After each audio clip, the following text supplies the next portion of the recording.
Geek Insider presents Geeky, Cheeky, and Downright Freaky with Matthew Harris. He's taking a closer look at some of the wonderfully weird, gloriously geeky, and freaky things in our world.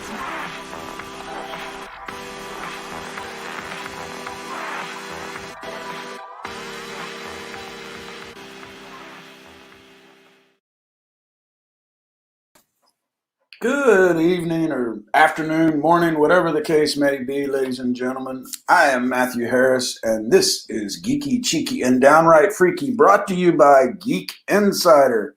I'm the head geek over there, and this is my little show I do solo. And tonight is going to be the second part of a show we did, not this past Sunday, but the Sunday before, which is What is the Mandela Effect? I did a special Sunday broadcast because it was Nelson Mandela's birthday, and so I wanted to get in and discuss what is the Mandela Effect. And I have had this. It started out as an article, but it's kind of morphed into almost a book now of what is the Mandela Effect. And I want to. That's what I've been using as a basis, but as we go through tonight, you're going to see that, or you're not going to see, a lot of it is just going to be off the cuff. I don't have a lot of material tonight.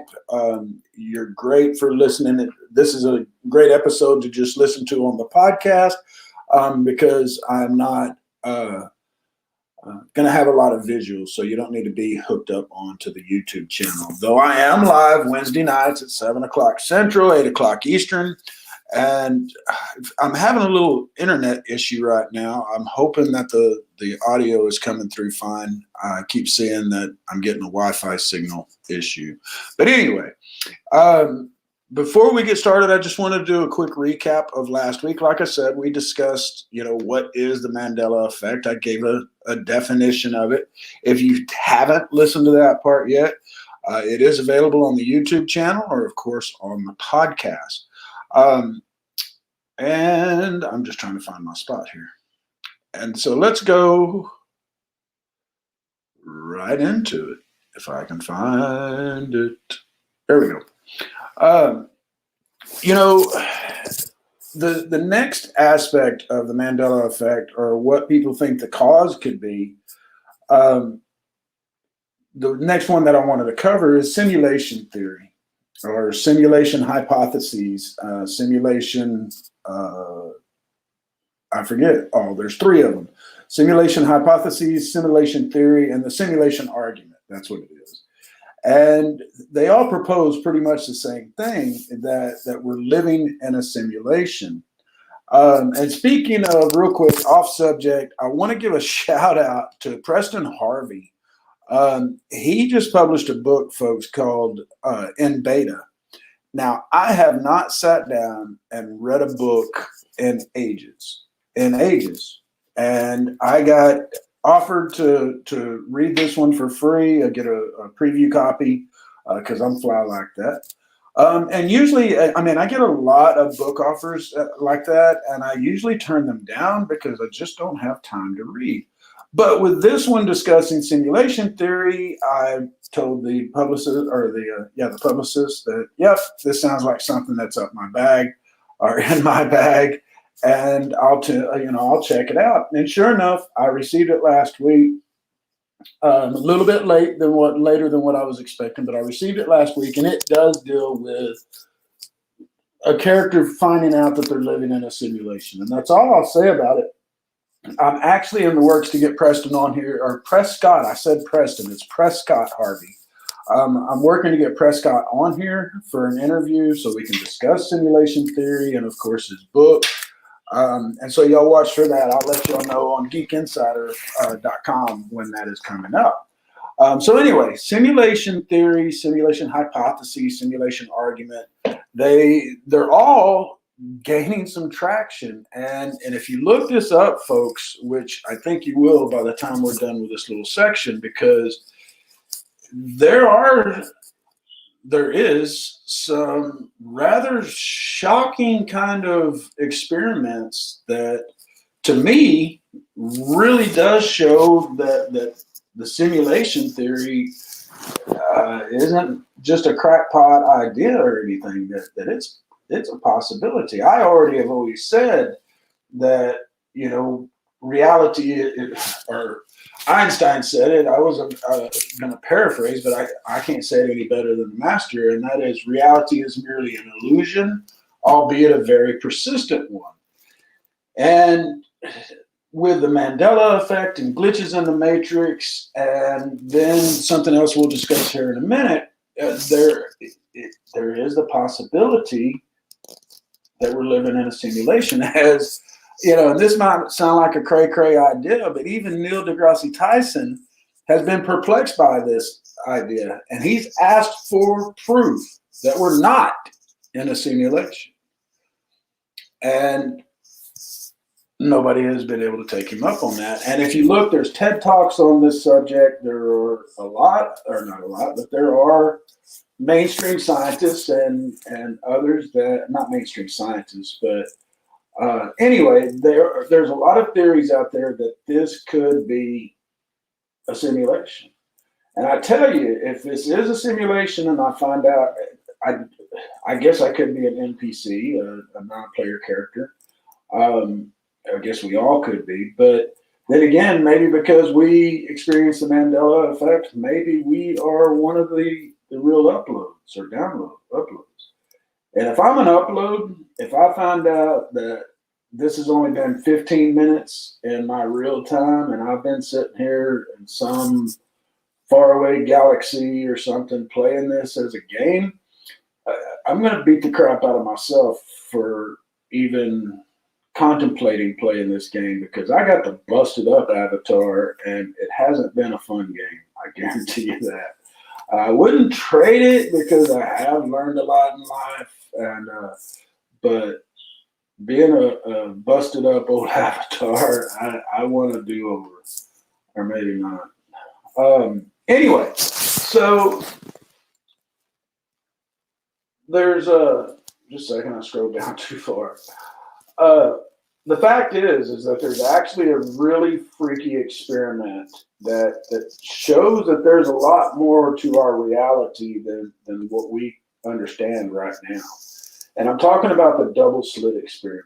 Now, this is one that actually blew Meredith's mind. I had an animation about it. I want to try to search real quick just to see if I do still have it. I was going to grab it again and upload it, but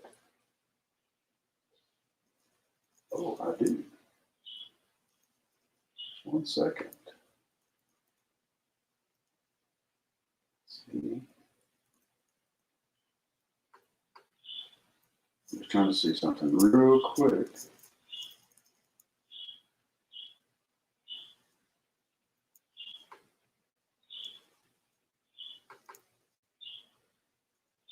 There we go. Sorry, folks. I should have. All right, give me just a minute here, and I'm going to upload that real quick, because this goes a lot further of explaining the thing than what I can, and because I just don't do it justice. So give me just a moment. I should have checked this beforehand. I didn't realize I still had it on hand. Oh, come on.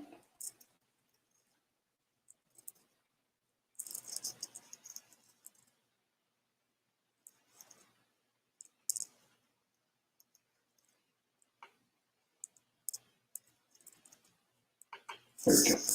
All right, sorry about that, folks. Anyway, so the double slit experiment, as you'll see, it is rather freaky, because what it does is it shows that really the building blocks of our reality has a mind, basically. And folks, if you are tuned in on the podcast now, You may want to jump over to the YouTube channel and watch this part, because the double slit experiment, I've seen others reproduce it or try to recreate it. I've tried to discuss it in the past myself. But as I said, this video that I'm about to show, when Meredith saw it, it made her a believer that there may be something else more going on. And there's my honey. Hi, honey. Thanks for tuning in. And but Meredith was in the background. She was just producing for me. And when I played this video, she was like, "No way!" And I pulled her up front to pulled her on camera to discuss it with her, because it is rather disconcerting that all of a sudden, like I said, the building blocks of our reality not has a mind, but can seem to think, can detect what's going on around them. Just hang on, let's see if this is...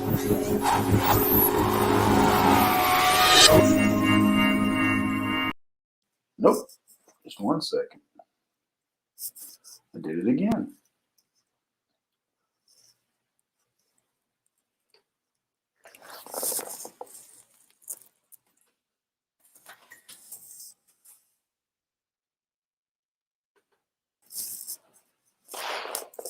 All right.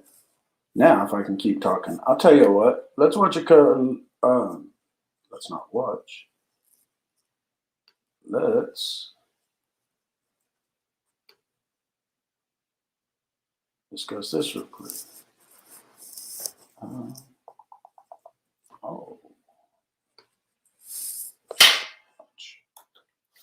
Okay.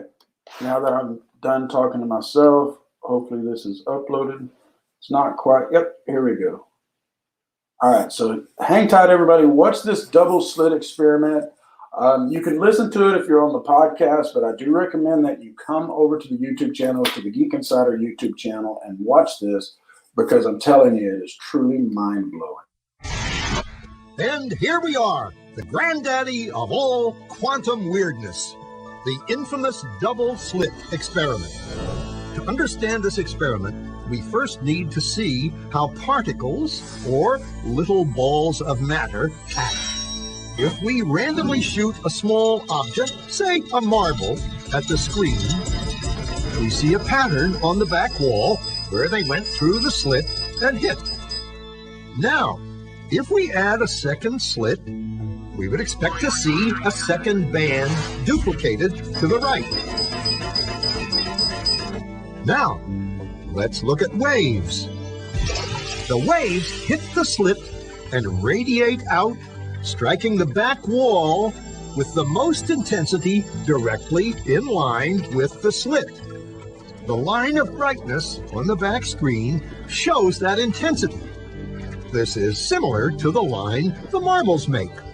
But when we add the second slit, something different happens. If the top of one wave meets the bottom of another wave, they cancel each other out. So now there is an interference pattern on the back wall. Places where the two tops meet are the highest intensity, the bright lines, and where they cancel, there is nothing. So when we throw things, that is matter, through two slits, we get this, two bands of hits. And with waves, we get an interference pattern of many bands. Good so far. Now, let's go quantum.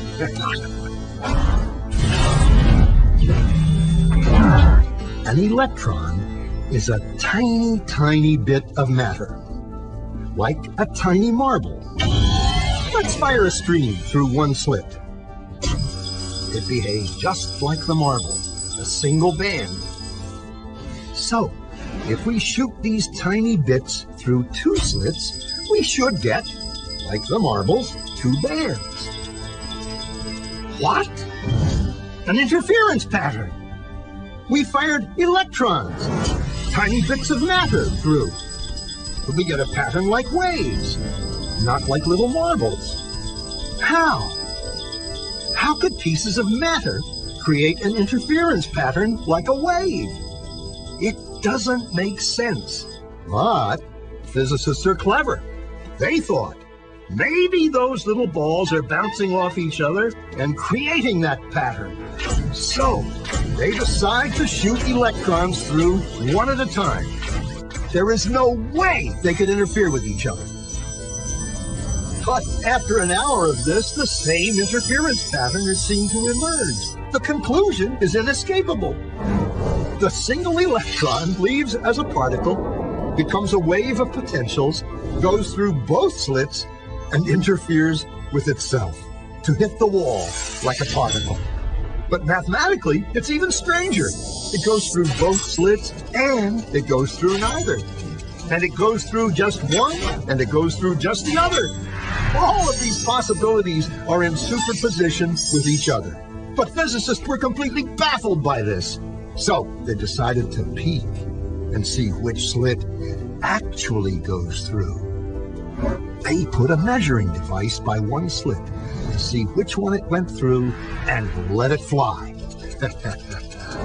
But the quantum world is far more mysterious than they could have imagined. When they observed, the electron went back to behaving like a little marble.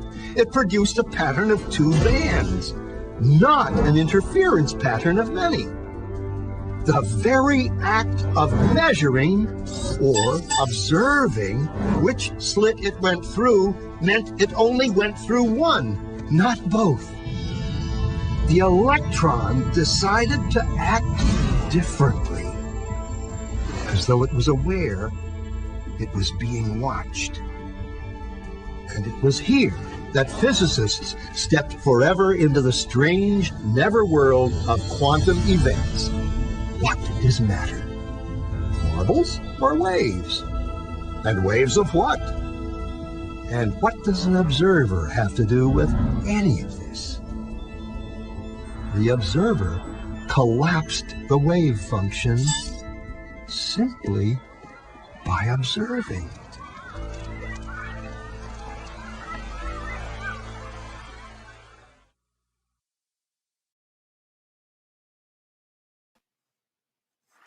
There we go. And that actually didn't show all of it, because it also, at times where they put up a fake camera and the electrons went right back to acting like a wave instead of particles. So that you can look up more. There's other videos out there that demonstrate the double slit experiment. But that is the gist of it, folks, is that how in the world do electrons know when it's being observed and can decide or to act completely different than what it does if it's not being observed? That's where the whole simulation thing comes in, is that if it knows that it's being observed and it acts differently, then how do we know that if something's not being observed, that it doesn't exist at all? I've used this analogy before. It's not if a tree falls in the forest, doesn't make a sound, and no one's around to hear it, doesn't make a sound.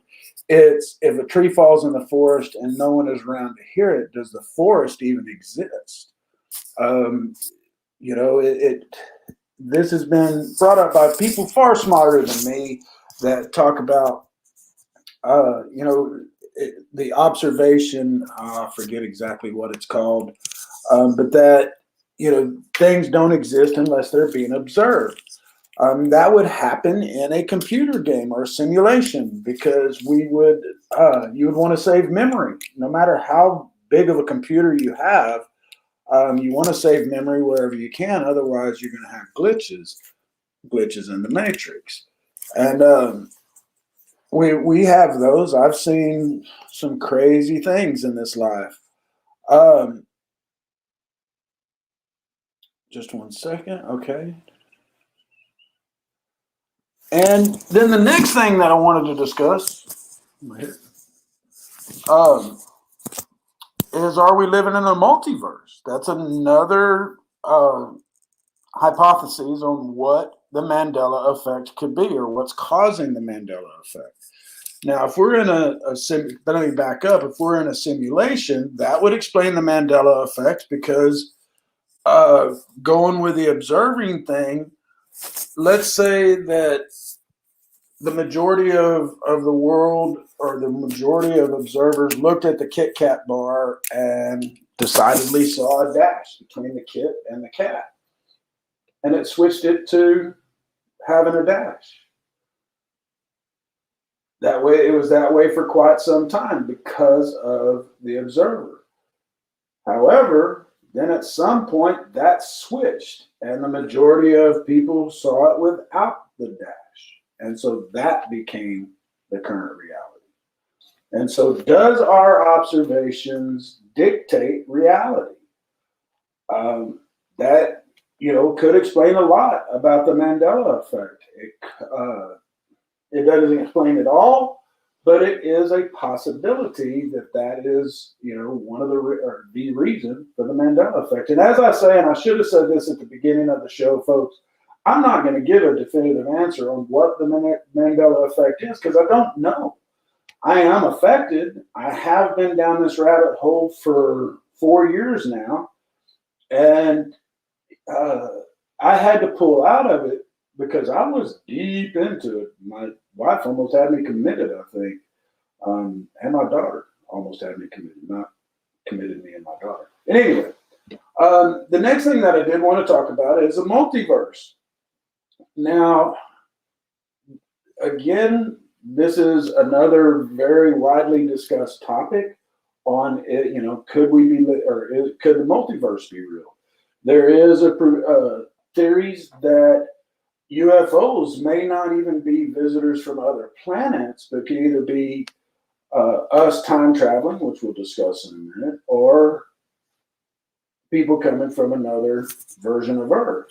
Now, when I first really started getting into the Mandela effect, that was my prevalent theory, was that that we're living in a multiverse, and that somehow the different timelines or the different versions collide and mesh together, which would explain a lot of things. And to this day, my wife and I, whenever we detect a new Mandela effect for us, or some other change, we'll say to each other, well, I guess we're on a new Earth.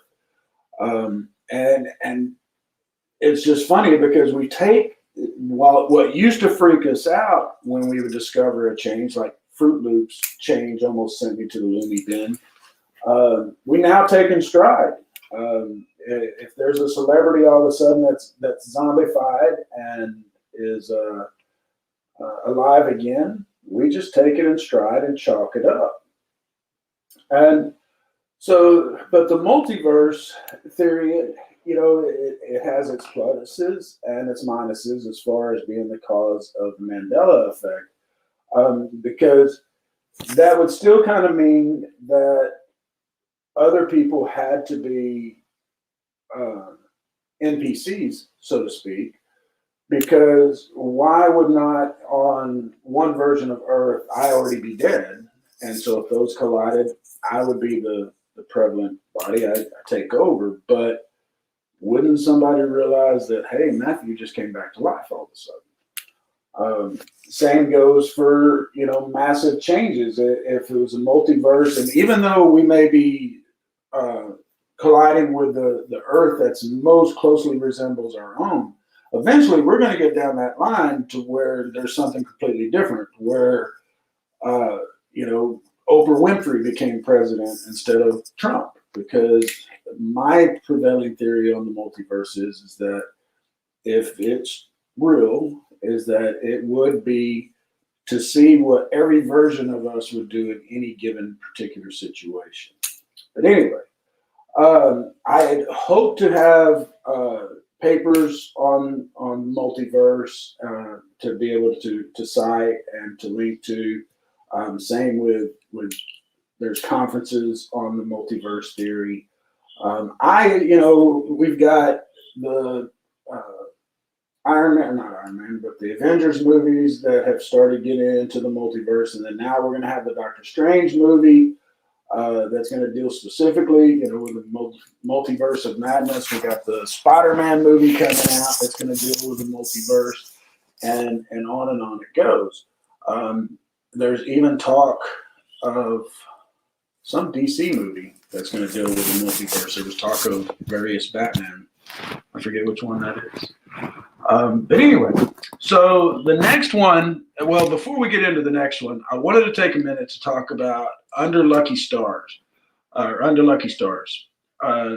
are one of our new sponsors. You can actually get a discount over there if you go to underluckystar.com and you type in, or you put in when you check out, you use discount code GEEKSLOVESTARS.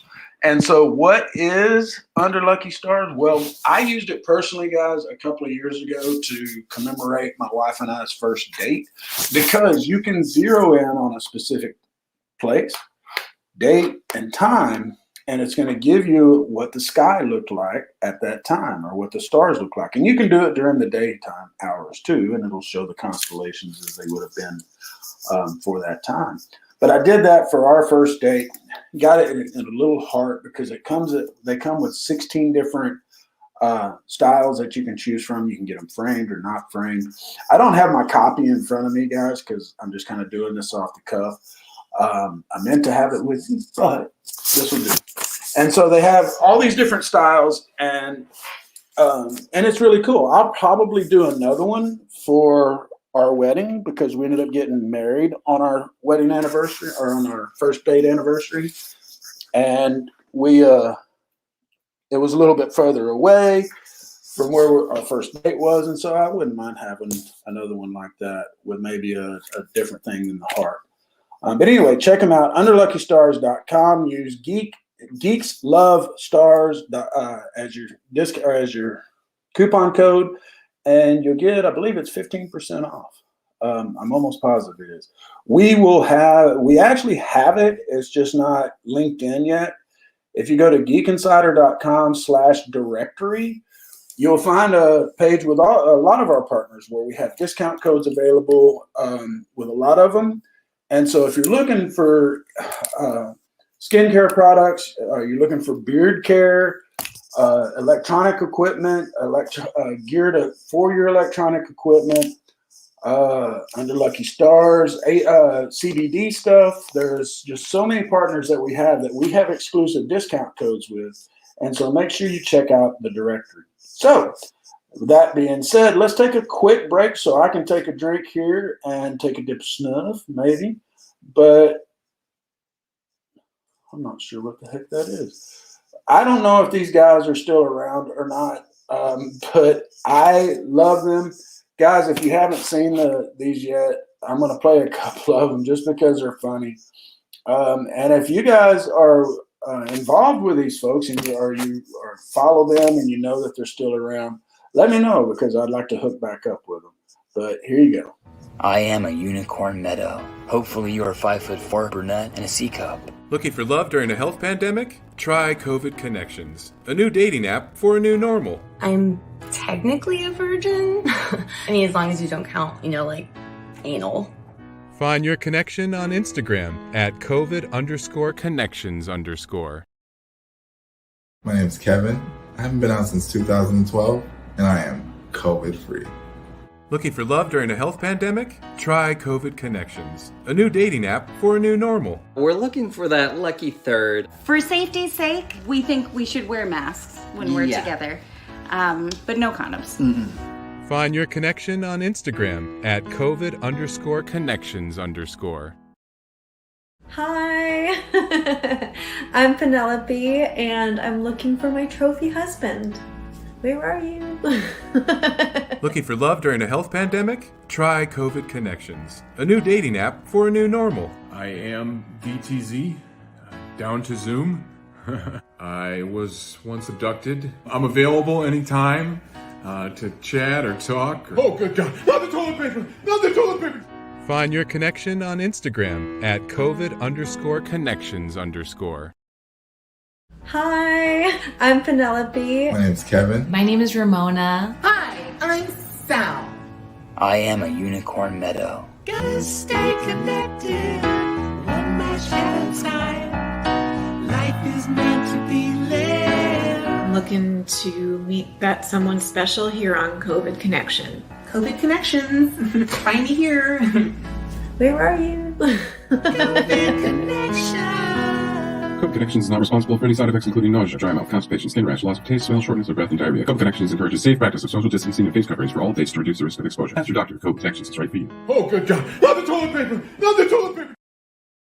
Hi there. I'm Tabitha. I'm 31. I've been single for 31 of those years. Looking for love during a health pandemic? Try COVID Connections, a new dating app for a new normal.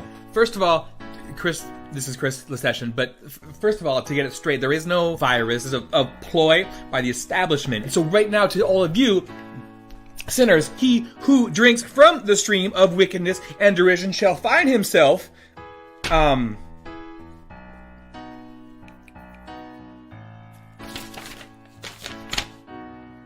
quarantined. Find your connection on Instagram at COVID_connections_. That last guy looked like me when I lose my spot on the show. Excuse me. All right. So, as we were discussing, the multiverse, again, you can find a lot of bigger brains than mine that discuss the multiverse and why that it could be a possibility. Now, again, if you're any kind of if you've been listening for any amount of time to the show, I am always upfront that I am a Christian. I was raised a Christian or a Baptist. I have beliefs in the Bible. I have beliefs in God. And so, people ask me, well, how can you say that there's a God, that you believe in a God, if you can believe in the Mandela effect or the multiverse? And it's easy for me because with the multiverse, if there is a multiverse, as I was saying earlier about it being a different version of us, let me see if I can explain this. Would God be complacent with just seeing us live here, this life, and what choices we make? We have free will. Would he want to see that, or would he want to see the character or the true nature of our soul in any given situation, no matter what choice we made at that time? And so, to me, if there is a multiverse, it could very well just be God trying to determine the true nature of our souls. And that's as deep as I will go on that. I'm not a theologian, and I'm not a big scientist. So, it could be anything as far as I'm concerned on what the Mandela effect is. I keep an open mind because I don't care what you say. It's not all false memory. And if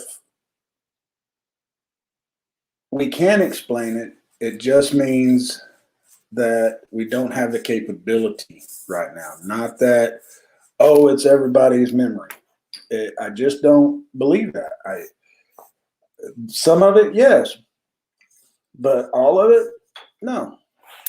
And so the next one that we'll discuss, and I really wanted to discuss these a lot more in depth when I do publish this, and looking like 6 or 7 parts that it'll be. It will go more in depth on the multiverse as well as simulation theory and are we living in a simulation? As I was mentioning a while ago, that Prescott, what is it? Prescott, I messed it up. I think it's Prescott Hayden. Don't hold me to that. But it's called In Beta. That is out now. You can find it on Amazon. I'm not sure. I think you can find it on Amazon. I'm not sure if it's available on audio yet, but it's a cool read. It was fun. I enjoyed it. Like I said, that was the first book that I sat down in a long time and read, and that is all about simulation. So anyway, next part is time travel. Could time travel be causing the Mandela effect? Someone went back in time to fix something, and bam, butterfly effect, and Kit Kat no longer has a dash. Or Nelson Mandela is alive and didn't die in prison. Or Berenstain Bears became Berenstain Bears. Whatever. Could time travel be involved? CERN has garnered a lot of suspicion since before it even went online. And of course, they didn't do themselves any favors with their that I'm happy video on YouTube that has more than one reference or hidden innuendo about the Mandela effect. If you haven't seen it, just go type in on YouTube CERN happy, and you'll see it. It's just a bunch of them clips of folks dancing to that song I'm happy. And it's cute, they're dancing around, but there are several little references to the Mandela effect that are in there. Now, I don't have the dates down on, when did CERN go online. CERN is that particle accelerator located in, Switzerland. But they have garnered a lot of attention, like I said, since before they went online, because people were afraid that because they're creating tiny little bitty black holes so they can monitor it and see it, even though that only lasts like a fraction of a second. But people were worried that this black hole was going to open up and just destroy the entire world. But could they have created a black hole that somehow affected our timeline? Maybe it wasn't time travel, but maybe it was something that affected our timeline. Could they have sent someone back in time that thwarted Mandela's death in prison, and that single act resulted in everything from, stovetop stuffing never being invented, and what is it, Kraft, I think, that creates it now or makes it. I knew it as stovetop stuffing. My brother did. A lot of people that I've asked, and then some just weren't quite sure who made stovetop stuffing. As I've learned in recent years, folks, anything is possible. You just have to suspend disbelief, because once you are affected by the Mandela effect and you truly see these changes, you have one that rocks you to your core, that beyond a shadow of a doubt that something was a specific way and it's no longer that way. And this could be something as mundane as the Kit Kat changing, but I've also seen things where people had roads in their neighborhood change, where that they have driven down this road forever and a day, and then now all of a sudden this road is different, or there's new houses or a new building. And sure, some of that could be chalked off to they didn't pay attention. They're driving, they don't get to look in that direction all the time, and bam, one day they look and there's a new building. Christ, we know that buildings can go up like that these days, and so some of that could be explained that way, I suppose, but it doesn't explain every situation. And if you haven't done it yet, folks, if you are interested in the Mandela effect, I do suggest going to Reddit and joining the Mandela Effect group. I don't have their link because I would link to the one that I enjoy the most, because there's a couple. But you have to monitor your time in there. I would spend hours pouring through every single post in there. I don't visit there now except like maybe once a week, once every 2 weeks, because there's always somebody posting some kind of change, and it's because they want to know, is there a large, like the Mandela effect definition is a large group of people that remember something differently than the way it is now. And so they're constantly posting on there, does anybody else remember this?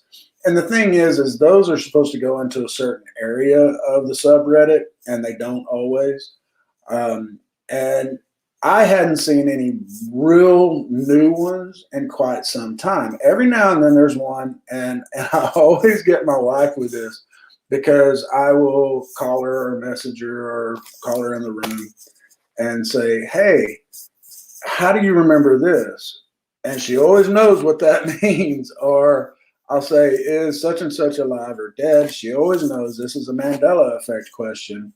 And she's as affected as I am. She doesn't share them all with me. And just like I don't share all of them with her, she thinks one of my upcoming guests on Geek Speak was actually dead a couple of years ago. So I won't bring it up. We only got the guy for a few minutes, but reports of his death have been greatly exaggerated, I guess. But I don't remember that one. I don't remember that particular guest. We're going to have him on tomorrow, folks. This is, man, I wish I had his name in front of me.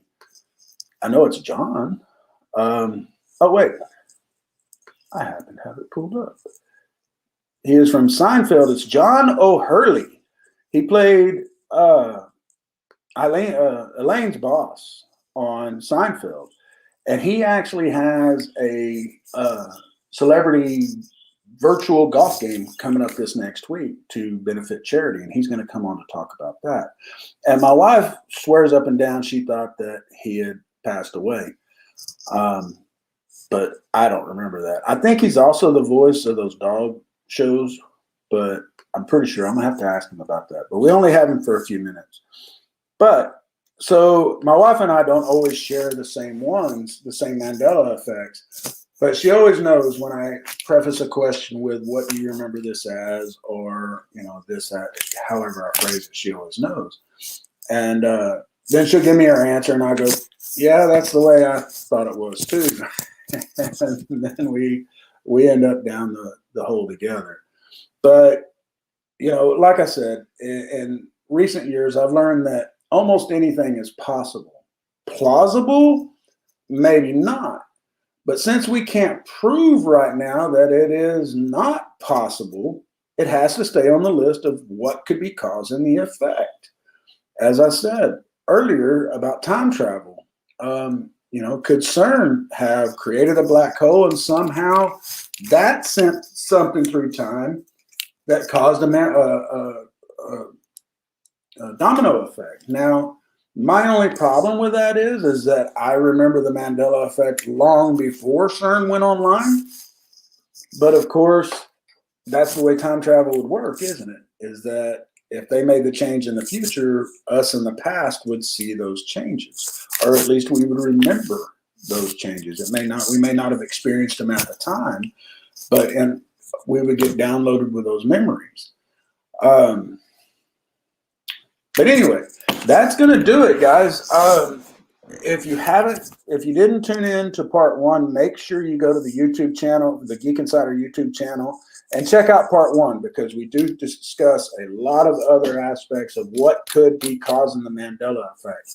This two-part series was not meant to give you a definitive answer on what the Mandela effect or what causes the Mandela effect. We did discuss what the Mandela effect is, the definition of it, but I don't have an answer, folks. I can just tell you that it's real. And don't freak out. You're not alone. You're not going crazy, though you may feel like it, and others around you may think you are. Because as you go through these and you start looking at the hundreds of different changes, just remember the definition that it's a large group of people that remember something differently. And so you're not alone.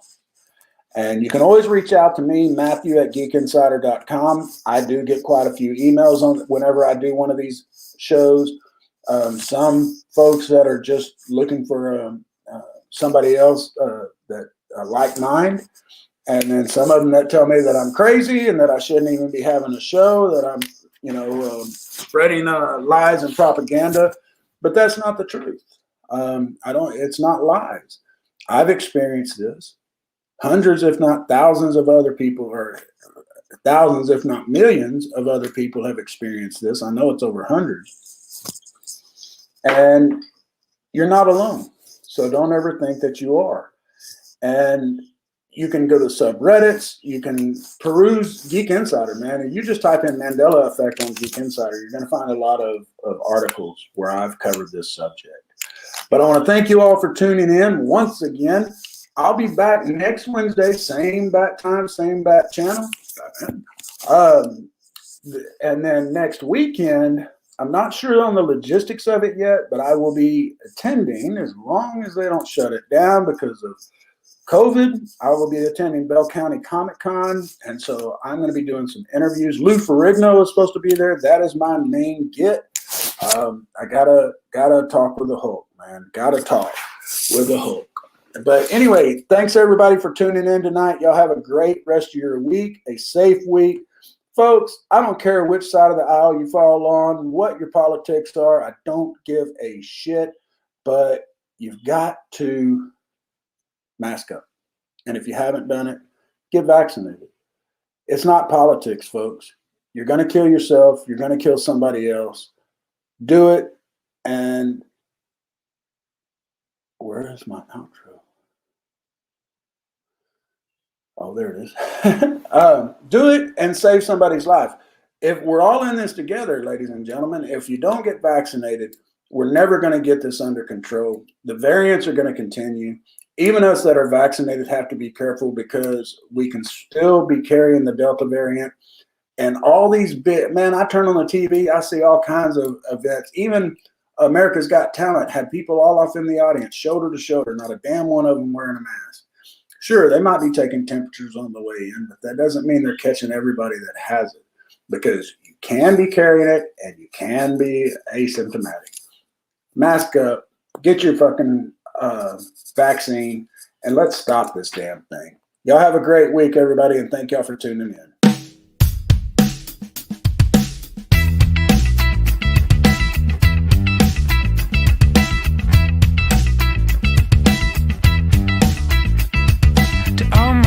People still falling from a tree, to all my broken lovers still learning how to breathe. Y'all need someone to sing with, yeah, you can sing with me. Can I get an amen? Amen. You never go with the don't dance. Take me to your leader, baby. Yeah, don't worry about me, mother. Don't worry about me, brother. Don't worry about me. Y'all don't need to understand me, deaf. Don't worry about me, friend. Don't worry